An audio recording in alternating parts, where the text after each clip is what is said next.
बूढ़ी गाय। धर्मपुर नामक एक गांव में नागेश नाम का एक किसान था। उसके पास एक बूढ़ी गाय थी।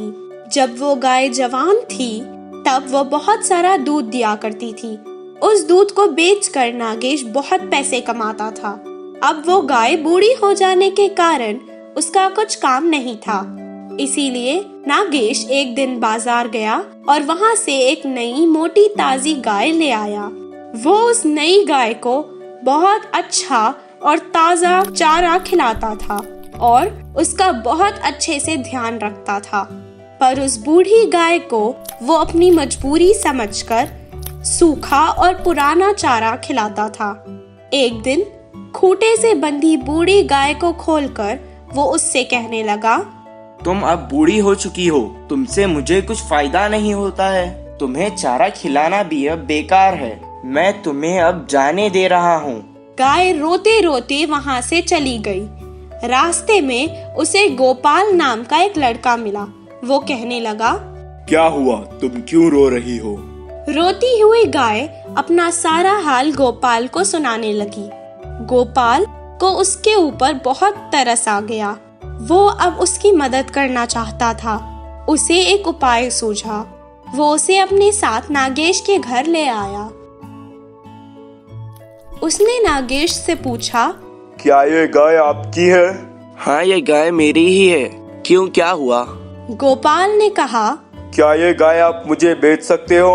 मैं आपको इसके बदले 5,000 रुपए दूंगा। 5,000 रुपये? इतने पैसों में तो तुम 5 नई ताजा दूध देने वाली गाय खरीद सकते हो। इस बूढ़ी गाय के लिए तुम इतने पैसे क्यों देना चाहते हो? शायद आप नहीं जानते, लेकिन एक बूढ़ी गाय को अपने घर के सामने बांधकर हर रोज सुबह उसे नमस्कार करके अगर खेत जाए तो हमें बहुत लाभ होगा। इसलिए मैं आपसे ये गाय को खरीदना चाहता हूँ। अब उसे इस गाय को नहीं बेचना था। उसने गोपाल को वापस भेज दिया और इसके बाद वो हर रोज गाय को नमस्कार करता और उसका बहुत अच्छा ख्याल रखता था।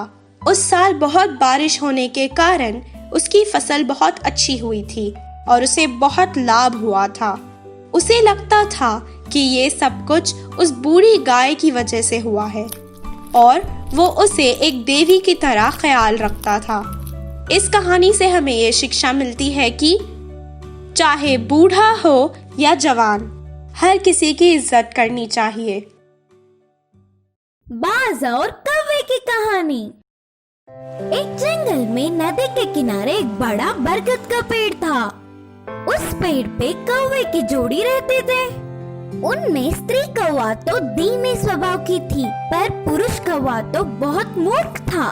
एक दिन उसे सुंदर से हंस की तरह बदलकर नदी में आराम से घूमने की इच्छा जागी। ना ना, वो आपके लिए सही नहीं, मेरी बात सुनिए, बोल के स्त्री कौवा कितना बोलने पर भी ना सुनते हुए हंस की तरह रंग बदलकर नदी में घूमने के लिए सारे प्रयास कर लिया।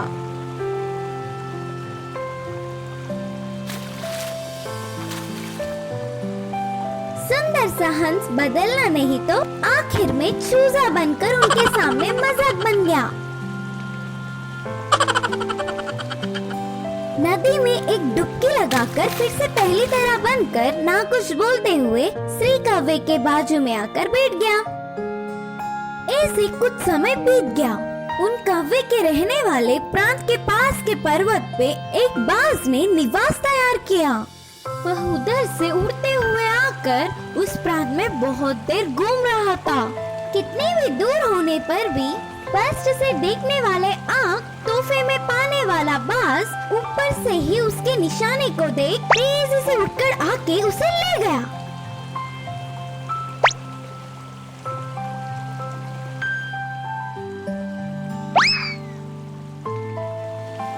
उस बाज के कामों को रोज कौवे देखते थे। मेरे सामने वो बाज कुछ महान नहीं, हवा में उड़ना, तुरंत दिखना, आसानी से जकड़ लेना, उसके सारे काम मैं आसानी से कर लूंगी, कहा पुरुष कौवे ने। उसके काम वो कर लेगा, हमारा काम हम कर लेंगे, बस अभी मूर्ख मत बनो, कहा स्त्री कौवे ने। फिर भी कम से कम इस बार तो वो क्या चीज तेजी का प्रणाम देने के लिए निर्णय किया। एक दिन बाज आसमान में उड़ते समय फसलों में से एक खरगोश का बच्चा बाहर आया। उसे बाज ने देखा। यह देखकर पुरुष कौवा स्त्री कौवे की बात न सुनते हुए तेजी से उड़ते हुए गया। इतने में ही उससे भी तेजी से बाज आकर उस खरगोश को ले गया। अब कौवा उदास होकर पेड़ पे बैठ के गुस्से से सोचा, मेरे खाने को हड़पने वाले कोई महान नहीं, इस बार उसकी खबर लूंगा। अब बोल के कोई फायदा नहीं करके स्त्री कौवा चुप रह गया। अगले दिन ही बिल में से बाहर आई हुई चूहे को कौवे ने देखा। अब देर न करते हुए तेजी से नीचे कूदा। बिल्कुल बाज की तरह उसकी नाखूनों से चूहों को पकड़ने की प्रयास किया। इतने में चूहा कौवे को देख होशियारी से बच गया। कौवा तो उसकी रफ्तार न रोक पाते हुए उतनी ही तेजी से जाकर पेड़ को टक्कर मारी। हे भगवान, मैं मर गया रे, मर गया बोल के दर्द से चिल्लाने लगा। तभी वहाँ बाज आकर, शिकार करना उतना आसान नहीं, अब से मेरी तरह करने का प्रयास मत करना, यह तुम्हारे सेहत के लिए ठीक नहीं। इस कहानी से हम यह सीखते हैं कि हमें कभी भी किसी की नकल नहीं करना चाहिए, बल्कि ईश्वर की दी हुई सामर्थ्यों से खुश रहना चाहिए।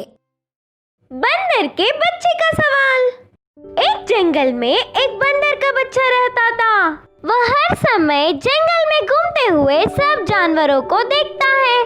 तरह तरह के पक्षियाँ जानवरों को देखते ही एक अलग अलग से क्यों है, ऐसे प्रश्न उसके मन में उठते थे। पता नहीं क्यों इस जंगल में सारे पक्षियाँ जानवर एक जैसे नहीं है। एक को पूछो तो दूसरों को बड़ी पंख है, एक जमीन पर भागता है तो दूसरा पानी में तैरता है और एक हवा में उड़ता है। ऐसे क्यों, कुछ समझ में नहीं आ रहा। कोई भी माँ को पहले गुरु मानते हैं ना। मेरे सारे संदेह प्रश्न माँ से जान लूंगी बोल के माँ के पास गया। माँ, मेरे मन में कुछ संदेह प्रश्न है, उन्हें आप जवाब दोगे? हाँ, बिल्कुल दूंगी, पूछो बेटा। उस जंगल में सब अलग अलग है, ऐसे हमें इतने लंबे पूछ क्यों है? अच्छा, तो यही है तुम्हारे संदेह। हम बंदर हैं, कभी एक जगह पर नहीं रहते, एक पेड़ के ऊपर से दूसरे पेड़ पे उछलते रहते हैं। हमारे पूंछ से पेड़ के डाल को मजबूती से पकड़कर बड़े पेड़ों को पार करते हैं। उतना ही नहीं, हमारे पूंछ से शरीर पे उड़ते हुए कीड़ों को भी भगा देते हैं। अच्छा, ऐसा है। माँ, पूंछ सिर्फ हमें ही होता है क्या, और किसी को भी नहीं होता है क्या? क्यों नहीं, बहुतों को होता है ना। जैसे मछली बहनें पूंछ की मदद से ही तैरते हैं। कंगारू काका भागते समय पूंछ को नीचे ना गिरने के लिए मदद के लिए उपयोग करते हैं। अच्छा माँ, तो हाथी की नाक ऐसा क्यों है?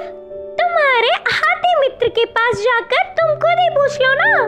बंदर की बच्ची उसके मित्र हाथी के पास गया। हे यार, तुम्हारी नाक ऐसी इतनी लंबी क्यों है?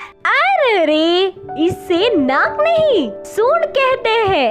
अच्छा, बंदर ने कहा, यह सूंड से बहुत सारा पानी एक ही बार पी सकते हैं।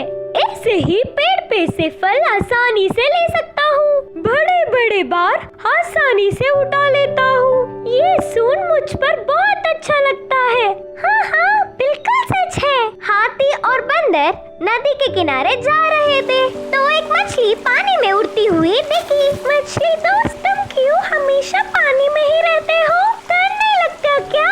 नहीं दोस्त, हम पानी में ही आराम से रहते हैं। हम खाने की चीजें भी पानी में ही ढूंढ के खाते हैं, और तुम्हें प्यास लगता है तो पानी के लिए भागते हो, पर हमें तो पूरा पानी में ही रहने से प्यास ही नहीं लगता।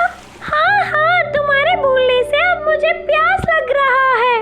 हाथी नदी में पानी पी रहा था।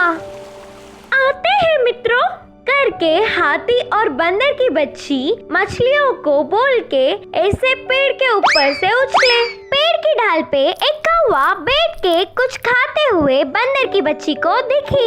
कौवे दोस्त, तुम्हें बस पैर ही क्यों है, हाथ क्यों नहीं है? बोलकर पूछा।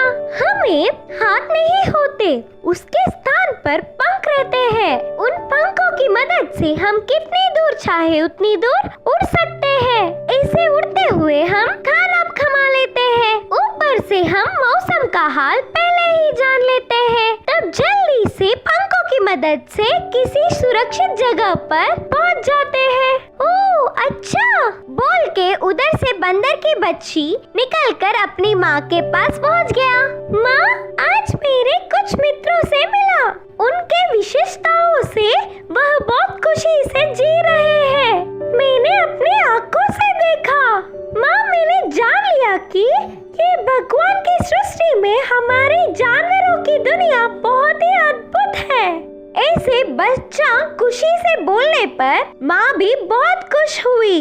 इस कहानी की नीति यह है कि खुद अकेले की दुनिया तो नहीं होती, लेकिन जो उसी दुनिया को अद्भुत मान लेता है ना, उनको उससे बड़ी खुशी की बात होगा ही नहीं।